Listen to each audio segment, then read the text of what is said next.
بسم اللہ الرحمن الرحیم۔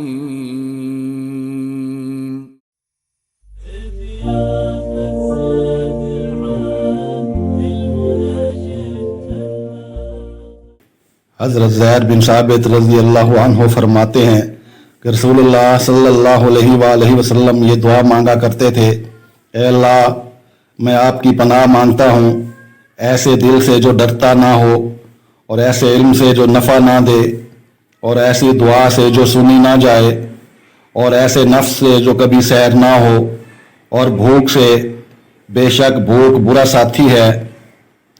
حضرت عبداللہ بن مسعود رضی اللہ عنہ فرماتے ہیں کہ رسول اللہ صلی اللہ علیہ وآلہ وسلم نے 3 مرتبہ فرمایا: تم لوگ جہنم کے عذاب سے اللہ کی پناہ مانگو۔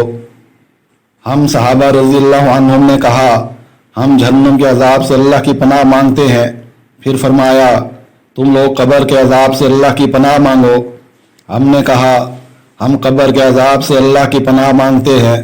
نبی کریم صلی اللہ علیہ وآلہ وسلم نے فرمایا: تم لوگ فتنوں سے جو ظاہر ہے اور جو ان میں سے چھپے ہوئے ہیں اللہ کی پناہ مانگو۔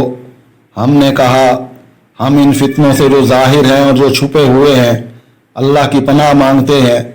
آپ صلی اللہ علیہ وآلہ وسلم نے فرمایا: تم لوگ دجال کے فتنے سے اللہ کی پناہ مانگو۔